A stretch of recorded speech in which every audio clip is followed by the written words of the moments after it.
in Melbourne. They attempted to deport him as he was unvaccinated. So I'm not sure if many of you saw this story play out, but I just wondered, I'm not going to get you to write anything because I understand how early it is in the morning. No one wants to be on the chat box just yet, I'm sure. But I want you to think, and I wonder sort of how you thought he reacted to this whole situation. And I mean, from what I saw, he never lashed out or anything like that at all. He was completely cool, calm, collected, and he was quite admirable in the way he handled it, I thought. He had a team of lawyers involved, probably should have had SJ, but I personally think his reaction to this event was completely admirable. He was originally informed he was able to play at this tennis competition, and then once getting there, after flying all the way across the world, he was rejected. So this example, very vague, but it does show that absolutely everyone can get rejected. It doesn't matter if you're a 20-time Grand Slam champion or a fourth-year law student. It absolutely happens to everyone. But I think what's important is how we sort of decide to handle that and how we decide to move forward from that. So we do hope to see heaps and heaps of applications from all of you, and I can't reiterate this enough. We definitely won't be rejecting all of them. But throughout your personal and your professional life at some stage, you probably will receive a no. So yeah, we're here today to sort of give some strategies on how to handle that. But as well in this presentation, just an FYI, we're going to give some quite transparent figures around our recruitment numbers and how our recruitment process works, which I think should help the logic behind the rejection. So as mentioned, we're going to talk about rejection and failure and sort of unpack those two things a little bit. We're then going to talk about some strategies on how to handle that rejection and failure. I'm going to go through a bit of career mapping, so figuring out, you know, what areas you're interested in and what options are probably best for you based on those interest areas. And as mentioned, the recruitment process. Cool. And I'll leave some time for questions at the end. If you have any questions throughout the presentation, feel free to put them on the chat box. Awesome. So rejection and failure. Obviously, rejection isn't something many of us really want to receive, but it's definitely useful to understand and unpack the emotions that sort of go behind it. So what you feel is completely normal, and it has a purpose. And yeah, so first of all, rejection, it just understands absolutely no reason. Even if it sort of seems ridiculous to you at the time, it's so hard to shake that feeling. We constantly replay the situation over and over in our heads to try and understand it. And we sort of ask ourselves those questions like, oh, what if I did this differently? Or maybe I should have answered that question differently. Maybe that would have changed the outcome. But there really is just no reasoning behind it. So there was an experiment done, and some of you may be familiar with it.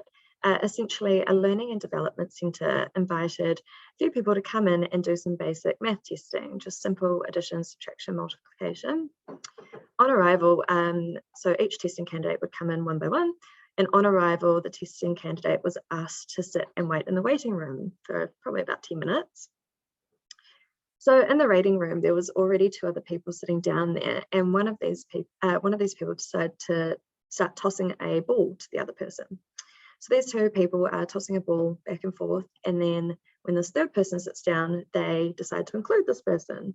So the three of them are tossing the ball back and forth to one another for probably a few minutes, and suddenly the original two people who were tossing the ball, without explanation, they just stop including that third person.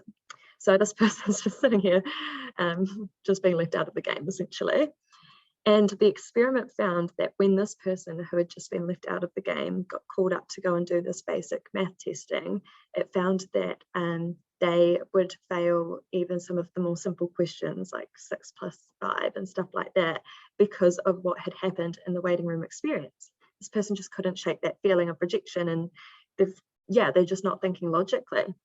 And so when this happens, our executive function it seems to just shut down, and normally it would suppress any inappropriate behavior, but in those sorts of circumstances, we only feel emotion. And again, the more invested we are into something, the worse it feels when getting rejected. So, you know, when you get rejected after submitting a CV, it's not too bad, but after an interview, you've submitted your CV and you've spent so much time on your application, you've probably done some form of psych testing by this stage, and then you've definitely prepped for an interview, gone in there, you've taken a lot of time to get ready for this, and you've put a lot of time into the process, so it hurts a whole lot more when you get rejected quite far down the track. And as well, you probably can see that, you know, maybe the end is near and you're close to getting an offer. So that can really, really hurt. And when this happens, though, I think my main recommendation is just don't react straight away. So as earlier discussed, you know, you might not be thinking as logically as you normally would at that point in time, and your judgment's definitely going to be impaired by emotions. So please, I just want to say, don't lash out, and remember it's definitely not personal, and just continue to project the best version of yourself. And it's definitely fine to come back later and ask questions or ask for feedback. If that ever happens to any of you, I'm sure most recruitment managers would be totally fine with you emailing them maybe a few days later and saying, hey, look, I didn't get an offer following my interview. Was there anything that I could have done differently? Just ask that feedback and get that feedback that way, because that's probably so much more valuable for your own self-brand than you absolutely lashing out on the phone, getting angry at people, arguing as to why you didn't get an offer. So yeah, just make sure to not burn your bridges. And then the other side of this is the failure. So we obviously experience failure since we're toddlers, and it's part of the most basic learning process. I'm not sure if you've seen a toddler trying to learn how to walk, but they fall down quite a bit and they get back up because they're super resilient. They just want to keep trying, very, very independent. But as we grow older, you know, this fear of failure sort of begins, and we start to pay more attention to what others are doing. We become more self-conscious and self-aware of what's going on around us. So yeah, what I'm going to say is when we grow older, social pressure, it makes us more vulnerable to failure negatively. I have a friend, I promise it is a friend, it's not me, but she failed her restricted license, I think it was 3 times in the space of 2 or 3 months. And after that failure, she was so scared to try again that I don't think she sat it for that 4th time until about a year later, because she was just so terrified that she would fail again.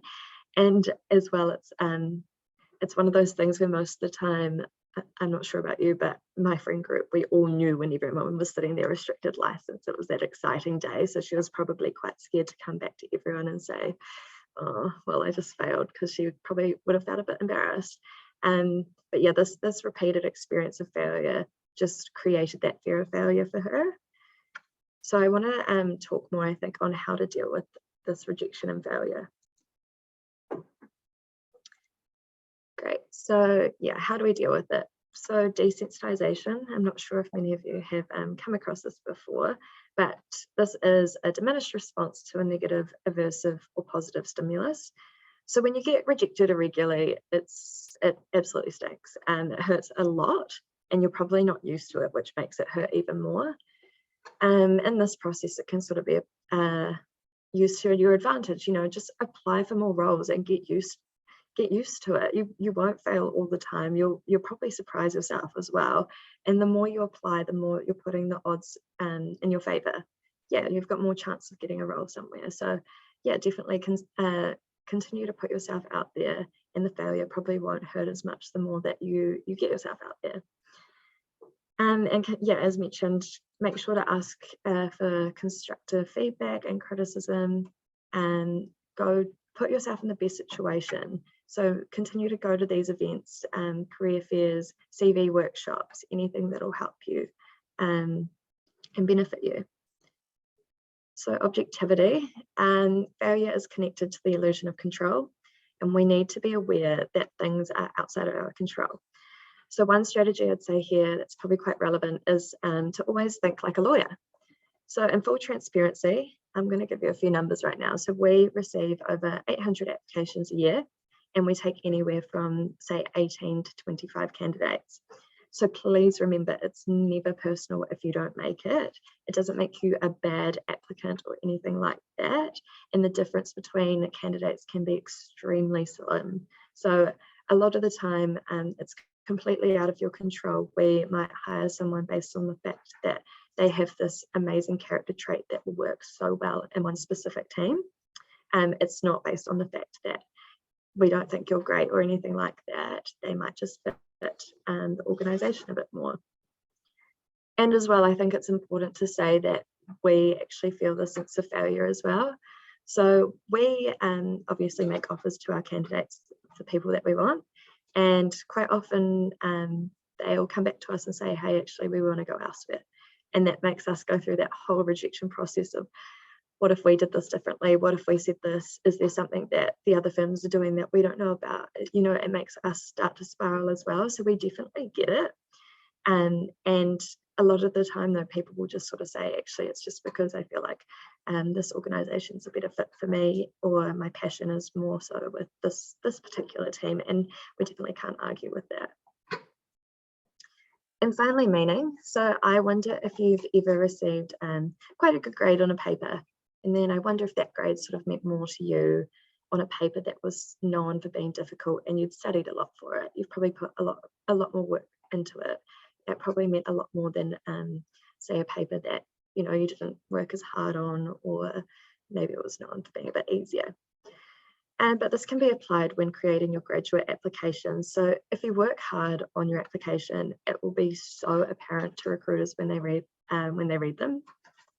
A bit of yeah, a bit of honesty here. Recruitment's definitely a two-way research project. So you research us and we will definitely research you. But if you don't research us, then why should we sort of bother? It sounds really harsh, but I mean, this is, yeah, I'd recommend finding out about your recruiter and definitely the firms that you're looking to apply for. This is a big pet peeve for me, and I really get annoyed when I see dear hiring manager or dear sir, dear madam. You know, it clearly shows that you haven't done much to research us. Or on our contact us page for our grad website, my contact details, my name, my face, smack bam in the middle. You really can't miss it. So it sort of shows that you haven't really done a whole lot of research. And saying that, though, I did get an interesting question yesterday that asked, you know, what if there are multiple people on the contact us website? Absolutely. I'm sure for me, I wouldn't mind if you said dear Devon, Anne-Marie, Jackie, whoever. You know, you could either list them, or if you say dear Simpson Grierson graduate recruiter, that's probably fine as well. Just making sure that you customize it and it's not to whom it may concern or something quite generic like that. Just shows that you've put in a bit more time. Cool. So career mapping. The first step here, I'd say, is understand yourself. So what areas of law are you interested in? Make sure you know that before you start applying to all these different places, because, for example, you need going into understanding the market a bit. If you're interested in criminal law, depending on what form of criminal law, and you're wanting to spend your summer clerkships doing murder trials and that sort of thing, obviously, well, unfortunately, sorry, at Simpson Grierson, we don't offer that sort of experience. But if you're wanting to work in one of New Zealand's most amazing employment teams, then definitely Simpson Grierson is the place for you. And yes, I just can't reiterate that enough. Understand the market and do your research. If you're wanting to work at a big commercial corporate firm, have a look to see what sort of work their teams do and who their clients are. It could be quite interesting as well. Most companies have on their pages on their websites about the sort of work they do, and it's quite interesting to see who the clients are and making sure that your values and beliefs align with those clients. Because I'm sure there's probably nothing worse than going in and working for a company who defends a whole lot of clients that maybe you don't like their products, or maybe you don't like what they stand for and that sort of thing. So making sure you definitely do your research in that area. And mapping out, so map out what firms you're most interested in and make sure to make a plan on when you'll submit your application to each of these firms. I'd really recommend some sort of, perhaps like an Excel spreadsheet that has a list of the firms that you're interested in, their open and close dates, and the recruiter names. Just with those open and close dates, that's really, really important. I think one thing you'll find is most of the firms will not be very lenient around that. And then identify and target. So don't put a whole lot of time into an application for a firm or an area that you're not very passionate about. It becomes quite apparent quickly if someone is actually interested in the firm or the work that we do based on their cover letter. And yeah, just put more time in those applications that you really, really are wanting to get. And then apply. So put yourself out there. Honestly, what do you have to lose? Don't let any rejection discourage you. If you're not successful at the time, it still helps build your brand. So we take on so many lateral hires each year as well. And we do remember strong applicants. So for example, you know, we have people that come through to us as maybe year 3 or year 4 candidates, and we can see, oh, they actually applied to our grad program a few years ago. We've got some, they didn't quite make it, but we have the most incredible recruitment manager. She's amazing and incredibly good with names. She's been at SG for so long now, and most of the time, 9 times out of 10, I can ask her, hey, do you remember this person? I've just seen an application come through. It looks like we went through the process with them for the grad campaign, but they didn't quite make it. What's your thoughts? And she is so talented at just being able to say, oh, you know, they were great. They didn't make it because actually that team this year, we didn't have enough work and we couldn't hire a grad, and they would have been so perfect for that team. Or, oh, actually when we told them that they weren't making it, they had a really bad reaction, and that just, I don't think it's worth bringing them forward. So just making sure that you keep your brand strong, because it's definitely remembered. But also, if you don't get a grad role anywhere now, it's definitely not the end of the world. A summer clerkship role, we have so many people. I actually have, this sort of brings me on to my next slide, but one of our partners, she got rejected from SG 3 times. So this is her rejection letter. Don't mind the date. I have managed to cross out her name for privacy reasons. But so she applied twice as a summer clerk, and then once as a grad, and got rejected all 3 times. She got rejected from, I think, about 18 summer clerk roles. She just kept applying, didn't get any. She then worked for a sole practitioner in Wellington for a few years, and then moved overseas to London, worked in London for 11 years, and then came back to SG and was hired instantly. So it just goes to show, you know, what happens now is still so early on in your career. There's definitely time, and yeah, it will all, I'd hope to say it will all work out. But yeah, like this person here, she was rejected many times, did not stop applying, and did not get discouraged by that. Cool. So as mentioned as well, finding what works for you. So I'm sure a lot of you think, you know, big commercial firms, that's the way to go. And absolutely, if that's what you're interested in, 110% apply. But hey, you might find that you'd actually value a lot more one-on-one time with partners. Depending on the team size, you might not get that at the big firms. So don't get me wrong, all of our grads and summer clerks are very well looked after. They all have a buddy and a senior supervisor. But those senior supervisors are probably more the ones that give them the work and they get the face time with them, rather more so than the partners, depending again on team size. But hey, if you wanted that one-on-one sort of face time and interaction, maybe a smaller firm or an in-house firm would be more appropriate. Of course, accounting firms as well, is that if that's something you're interested in, you might find the end of this year that you actually preferred the accounting papers or the finance papers in your BCom or something in your arts degree, then absolutely.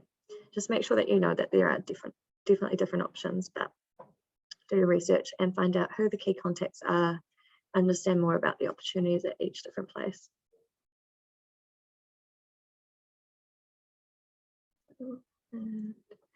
Awesome. So our recruitment steps, as mentioned, I do have quite a few transparent figures here, but I do want to say they're approximate. I've just based these off previous years. So first of all, at each different stage of these recruitment steps, I guess there is a level of rejection if you aren't successful, and that level increases as we progress through the different stages. So we, as mentioned, get around 800 applications each year, and we first thing we do is bring them from 800 down to 140. From 140, we bring them down to about 50 and 70, and that's who we choose to interview. So we normally interview around 45 to 50 in Auckland, 20 in Wellington, and 6 in Christchurch. Again, approximate figures, you know, if we get all these amazing applications, we'll definitely interview more. But last year we hired 14 people in Auckland, 5 in Wellington, 5 or 6 in Wellington, and 3 in Christchurch. And just to clarify as well, this was for summer clerk roles.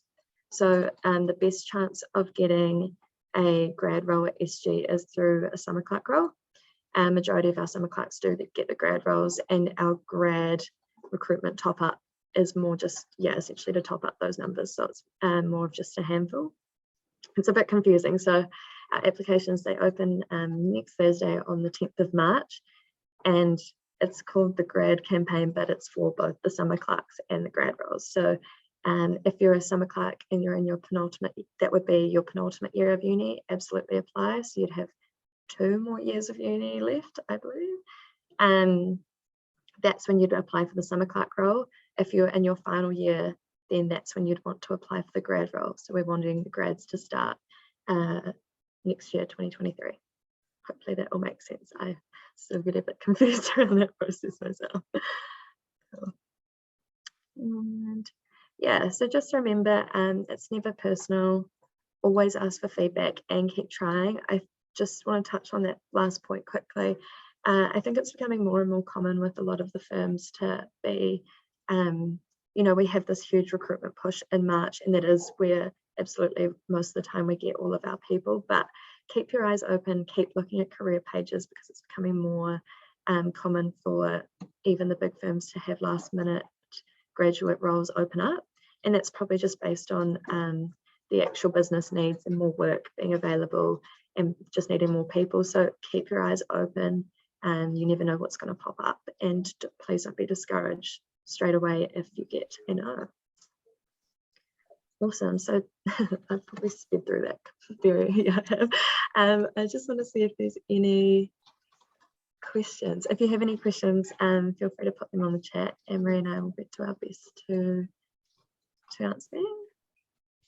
Thanks, Steve. We'll give it a few minutes and see if anything comes through. And if you don't want to put them on the chat, I think you can send them directly to Laura. I'm more than happy to give my contact details to the events team at UC, and you can email me directly as well. That's easy. Actually, Devon, another thing is you could possibly put your contact details in the chat now as well, if people are more comfortable answering, getting in touch later on. Thank you. Great idea.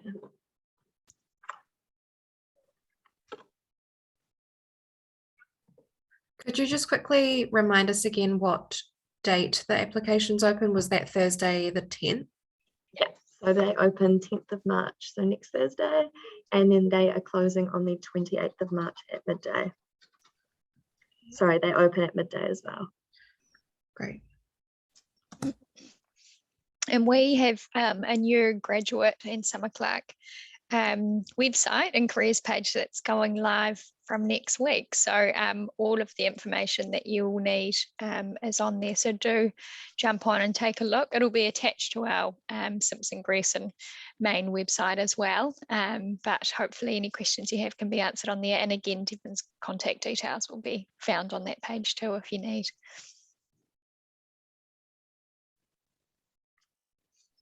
Okay. Awesome. Not many questions today. It's probably quite early. Yep. Yeah. If anyone has any questions, of course you can email Devon, but you can also email UC Careers, so careers@canterbury.ac.nz. Again, if you have friends who weren't able to make the presentation, we can send them a copy of this session, and also I've got some notes as well. So yeah, feel free to get in touch with us. And also just UC Careers can help with your cover letter, CV writing, LinkedIn advice. So yeah, there's those services available to you as well. Oh, we've got a question here. I do. So the question is, what is the culture like at Simpson Grierson? Is there support for flexible working? Yeah, so two big questions actually. So I suppose to comment on the culture. So we have, I suppose one of the big things, particularly us working in people and culture, one of our values is putting people first. And I would say joining Simpson Grierson, you can really feel that. So it is a very kind of warm and welcoming environment. Everyone's, here for the same thing and here for the same goals. So everyone's very supportive of each other. It's a great place to learn and develop, particularly as a junior lawyer, the support wrapped around you as a summer clerk. And then in your graduate year, the training is just it's awesome. It's so thorough, and you'll truly learn a lot. We've had a couple of cohorts of grads come through and summer clerks with quite unique induction experiences with COVID, and sometimes not being in the office, sometimes in the office. And I think we've really adapted to kind of give them the best experience possible. And it's been a bit of a mixed bag of in the office and from home. In terms of the flexible working, absolutely, we support flexible working. We have had to, so some of our graduates have been inducted fully remotely, so we've got the technology there. I think particularly in your junior years, there's some importance around being in the office to help you learn and develop and grow. So, it's quite important to be able to turn around and ask your senior supervisor or your colleague a quick question, whereas it can sometimes be a lot harder to pick up the phone if you're working from home full time, let's say. So we did find that was a bit of a challenge, particularly for some of our more junior lawyers throughout when it was full lockdown. But we absolutely support flexible working. It looks quite different for everyone, so it depends on the scenario. But yeah, I think a lot of businesses really have to at the moment. It's so important now, and I think hybrid working is something that we are working more and more towards and keeping top of mind. So absolutely. Good question. Another question. With the three hide. Oh, I'm not sure. I can answer this one. Yeah, so we've had, in our summer clerk cohort from 2021 to 2022, we had 3 summer clerks down in the Christchurch office. And then we've just had 3 grads, three completely different people start in the Christchurch office 2 weeks ago in February as the grad cohort. So I guess the process is those summer clerks now, we haven't made our offers yet, but I'm sure some or all of those would get offers for the grads to start next year. And then this year's grads, 2 of them previously summer clerked, and one of the grads, she was brought in laterally, so she applied last year and we have given her a role. Hopefully that makes sense. It does get quite confusing because you are recruiting for years in advance. So do you have programs / initiatives to support women to advance in leadership? Oh yes. Big yes. So we have a really awesome group at SG. It's called SG Women and Allies, and that group is all about connecting the women of the firm together, and we do coffees, catch-ups, and our amazing HR director, she posts awesome articles about how to empower each other, and there are some incredible female partners and solicitors, and the support there is absolutely amazing. Emery? Yeah, no, I agree with all of that. I probably don't have a whole lot more to add. I think, it's something that we're very conscious of, and we, it's not something that you roll out an initiative and it's a tick box and it's done. So it's something that we stay connected together as a group, and we always are thinking of new initiatives and new ways to support each other. So there's always fresh stuff coming through. Yeah. Another good question. Some good ones coming through this morning. Thank you, everyone.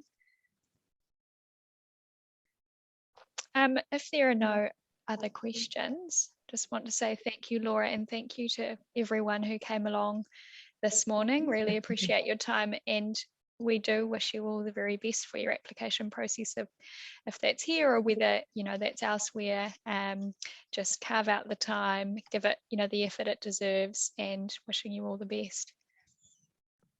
Thank you, Devin and Anne-Marie. We do have one question, another question in the chat. Can you explain the progression of associate solicitor partner at the law firm? Yeah, so if you're talking about the role progression, so you'd start as a law graduate and then you'd move into solicitor year 1, and then you'd kind of move up and you do 4 years after your graduate year before you're then considered for a senior solicitor role. It's not automatic promotion, but that's when you'd move into that role, and then you'd do, depending on your stage, you'd do some time at the senior solicitor level. From there you move into senior associate, and there it might be partner or special counsel, however that might look. It's not the same in every firm, so you'll find that some firms actually have an associate role or some and don't have a senior associate role, so it's a little bit of a mixed bag, but that's how it works at Simpson Grierson. In terms of the progression, I hope that sort of answers your question. In terms of the progression, though, there is support wrapped around at each level for each role as well. So the training programs change depending on where you're at in your career, what level of role you're in, your goals, all of that sort of thing. So yeah, you're very well supported along each step of the way.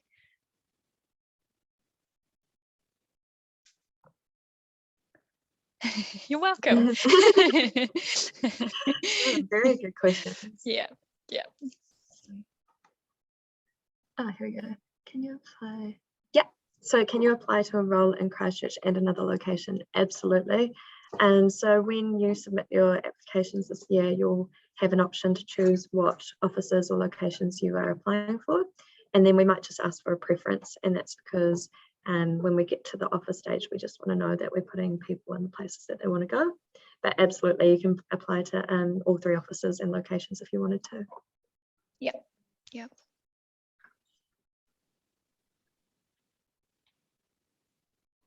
Thanks, Olivia. We've still got a few people on the call, so if you're sitting tight to ask a question, do ask away. Again, you're welcome.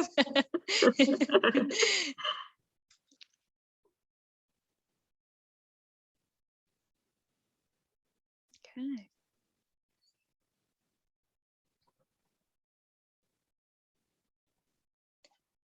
I think maybe we wrap it up.